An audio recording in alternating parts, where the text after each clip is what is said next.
tanan. Ani kada karon diri sa E&J Beach Resort sa Manapac, Vista del Norte. Aron mag-histot about sa K-12 program sa government diri sa senior high school na itong mga ginikanan diri o mga magtutudlo sa Buena Vista High School.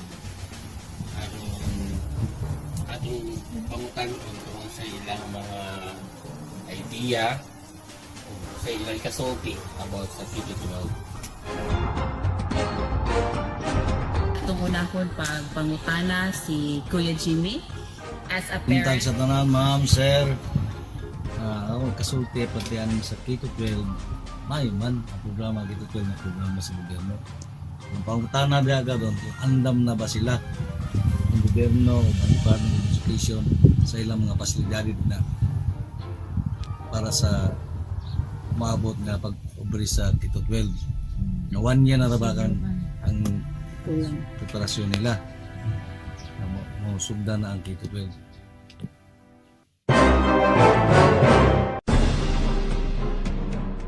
Okay, so daghan kay salamat Kuya Jimmy sa imong mga idea or sa imong opinion about sa K-12.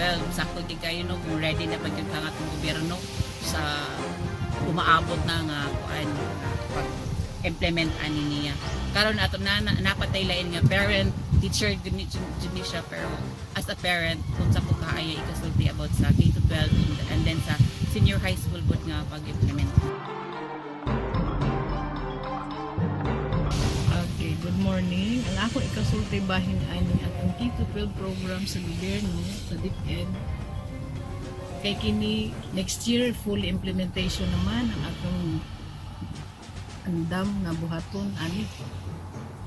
So kita ba po mga teachers, labi na ang atong administration, okay na po ka, ready na ba po, labi na sa mga facilities para sa senior high school. Labi na kay ang ilang skills i-develop na. So kinahanglan yung facilities, additional classrooms, laboratories, kung okay ba po. Kung may dakong pangutan po. Kung kini nga program, maayo yun po ni para sa atong mga anak, kay makatabang ni sa ilang dugang enhancement sa ilang skills. O dili na sila lisod, mga apply puhon kung mahuman sila ani nga programa. So mag-graduate sila at the age of 18. So naanagipuruhan na makatrabaho na dayon sila. So mao na ako ikasulti bahin sa K-12. Okay, so salamat kayo Nay Frilin sa imuhang bulawan ng mga pulong about sa K-12. So readiness gihapon no. Ato na pud karon pagkuhaon ang idea. Good morning. With respect to the teachers, I believe that since teachers have been trained every year since 2012, so I think teachers are already equipped with this K-12 program or curriculum, as well as for the senior high school. There are teachers who are already NC holders, as well as there are those to be assist na already, to be assisted pa mga.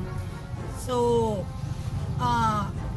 kung since in senior high school skills will be developed, ang na lang yun siguro is for the facilities. Teachers are already equipped. Kato. Okay, so salamat kay Ma'am Venus sa imuhang mga opinion about K-12 niya. It's good di ay nga atong mga teachers they're already ready, then nasay mga need na lang nga i-assess for the kanang SNC holder. Okay, so salamat kay Ma'am Venus sa imuhang mga opinion about K-12 niya. It's good di ay nga atong mga teachers they're already ready, then nasay mga need na lang nga i-assess for the kanang SNC holder.